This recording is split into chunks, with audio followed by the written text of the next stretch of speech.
Hello everyone, Philosopher Stoner 666 here. I'm trying out this Manycam Pro webcam software that I found surfing the internet. It's New Year's Day, or no, actually it's the day after. It's really late, it's like fucking 4 o'clock in the morning. I was hungover today, didn't really do much, and I figured I'd make a video just because and then just try out this webcam. Yeah, it looks pretty cool. Oh, hey, look, I have two heads. That's pretty cool. Anyways, yeah, I work in ESL, so English as a second language, and I teach these kids, little kids like 4 or 5 years old. Now, I've sort of developed this stance where I'm not really in favor of people procreating.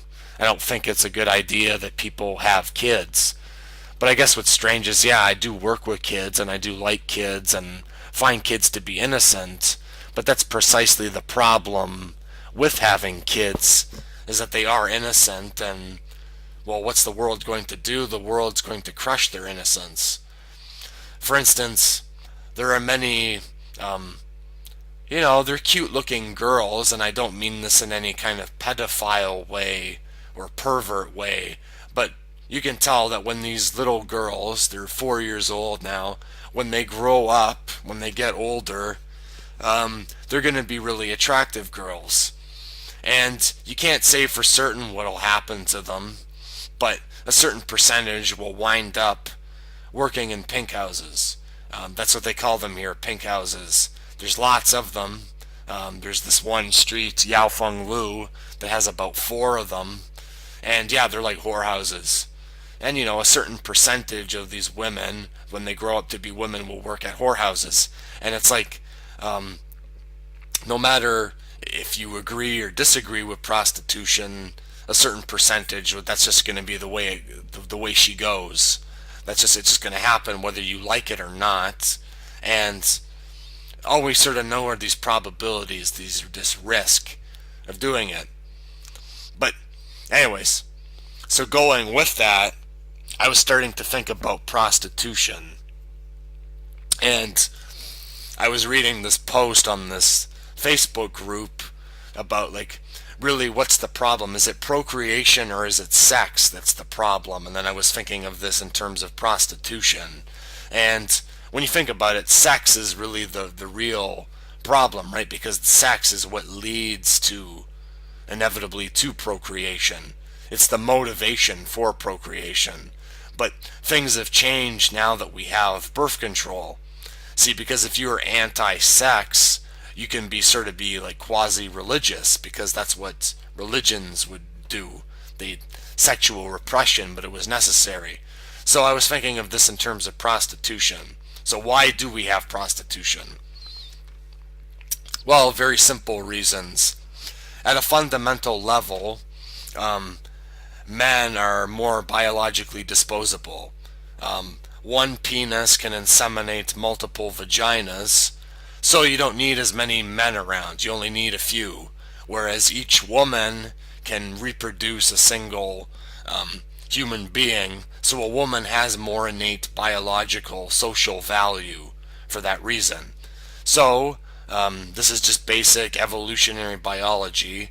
Women are attracted to men with features of the alpha male. So a male that has social proof, social dominance, social status, and then to a lesser extent traits like height, muscles, things like that, because that would indicate a male that was a successful hunter-gatherer, that was a successful risk-taker, that could have resources.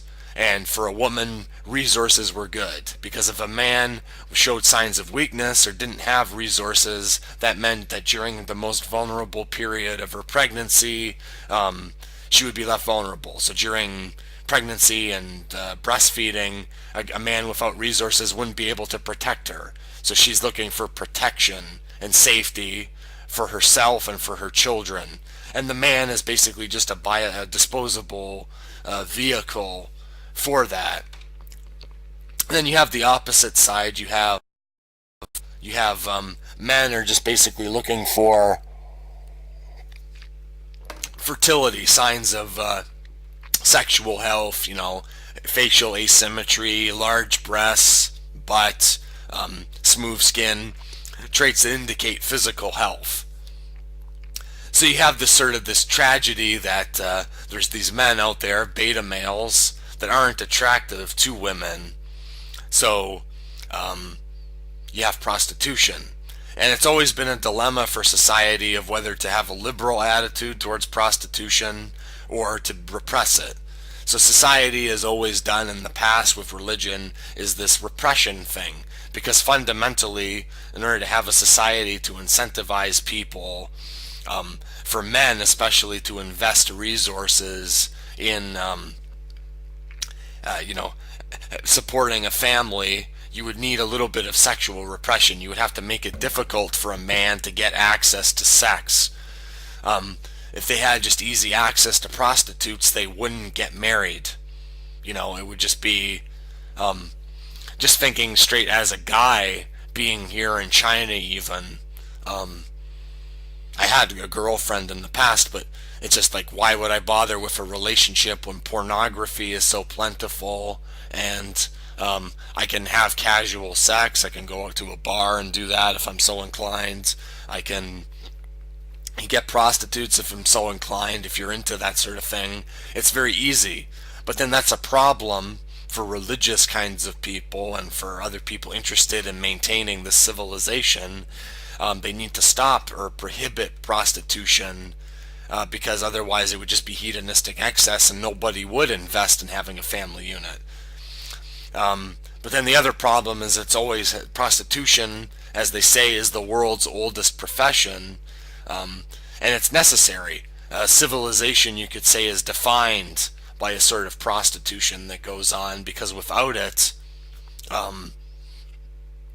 these beta males that are unattractive to women don't have an outlet. So society has always been trying to do this balancing act where you can have a little bit of prostitution but not too much, because if you have too much, that just lets out Pandora's box, and too little and people are too repressed and too stifled, and civilization doesn't work. So civilization really is this kind of unnatural cancer to our true nature.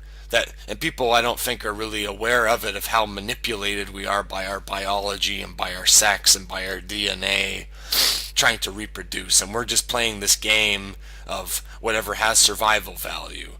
People like to talk about, love and happiness and things like that. And really, at the end of the day, it's all this survival equation. It's this idiotic survival game responding to a crude environment. So really, the point was, what I was thinking about is just the tragedy of it, of the things like prostitution and the ills and evils in the world. And there was even this post about animal brothels.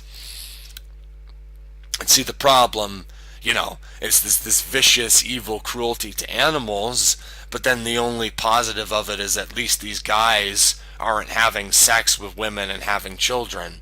So it's like sort of, how can we, if you're going to pursue something like anti-natalism, like not procreating, other than just birth control, I think the way to speed it up would simply to just have, more access to things like prostitution, and most guys would go along for the ride. They wouldn't be doing this thing, having a family unit and doing all these other things. It's mainly women. Women here are sadly, the main problem. Feminists are kind of sort of the problem with that, and sort of we need to be doing things to sort of, how can we incentivize people without being authoritarian and making it seem like it's in people's best interest, but basically getting them to not have children. I think that would be an interesting, I don't know, it's open for debate. And I was just thinking about these sort of things, and I was just sort of explaining my train of thought there, and I figured I would just record this video just to sort of try and organize my thoughts, but sort of just, where do you take this? What direction can you take this in? Because it's always been the role of the religious and the other types that care about perpetuating civilization into the future forever, that have always been like anti-prostitution, anti this sort of things. And basically, yeah, by being anti-sex, really, what's the problem? Is it procreation or sex? That's the real problem. What's something that we need to focus on as anti-natalists? I think sex isn't really the problem. It's mainly just procreation. So people can have as much fucking sex as they want as long as they wear a condom. And I guess another confessional that I'll do in this video is a lot of what led me to this kind of thinking was my failures in relationships. I used to have a girlfriend, and I thought I was in love. And before I started to think like this, I thought about marrying, or I thought about doing the whole game. I even thought about having kids. But then once I realized, that you can get your heart broken, the people would start dying. People in my family started dying. I started realizing that none of this is really worth the cost. And I had these relationships and I had these disappointments. And in retrospect, none of it's a big deal. It doesn't matter. In the grand scheme of things, it doesn't matter. But sort of to get over myself, I slept with a prostitute. It's not something I'm particularly proud of, but it's not something I'm particularly ashamed of either. But I just sort of, I don't know, it was something that actually after the fact, it was actually really good sex. I really did enjoy it. But after the fact, I sort of felt this guilt. I just felt the tragedy of it all. Just the unsatisfiable desire and just the dilemma that we face as human beings. Wanting things to be nice and happy and have this love or have this perfection, and it isn't out there. It's like this thing that's possible, but it's not out there. And that even if it was out there, even if it was obtainable, it's not worth the cost. It's not worth the price. It's just my attitude towards all these things, like having a girlfriend, how many women you have under your belt, how many women you've had sex with, having sex with prostitutes, any of it. I just have begun to see it all as just, it's not worth it, and none of it's worth the trouble. It's all just too expensive. But the paradox of it is that I'm still alive. I haven't killed myself, so I'm still kind of addicted. So it's like, mate, you try what you do, and we're all here, and we're all in the same situation as making the best of this shitty situation that we face. But people, I don't think, want to think like this, or whatever. And it's sort of the role of intellectuals and people throughout history has been coming up with ways to manipulate people into doing certain things and not even realize why they're doing those things. So what we need to do is sort of just incentivize the average Joe, the average schmuck, not with all this complicated talk about life being suffering or, caring about things. It's just try and make it seem like it's in their own interest to behave a certain way. And so if we just allow people just to, prostitution, do all these sorts of things, gradually you'll see a decline in birth rates and the goals of anti-natalism will be achieved. So it just sort of, this paradox of that, with prostitution, I recognize that there are, social ills, there's misery, there's drug addiction, there's all these problems. But the thing is that if we allow civilization, if we allow society, if we allow people to keep having children and perpetuating in this future, it's always going to exist. All these miseries are going to just keep going. It's just going to keep happening and happening and happening. And it's never going to get solved. So there needs to be some sort of, I don't know what you would call it, a game plan, I guess, or brainstorming these ideas, just opening it up for discussion. Anyways, I guess that maybe seems like a convoluted kind of a rant, and really my point is just to try and decide what's the real problem, procreation or sex, and then ways we can sort of incentivize people to, I don't think we're ever going to get people to stop having sex. I just don't think that's going to happen. It's just going to keep happening. So we need to come up with ways to incentivize people to have the right kind of sex. Sex that doesn't lead to having people having kids. Anyways, I think that's enough for now. Shit, I've rambled for like 15 minutes here. Philosopher Stoner 666 out. I got two heads. Wow.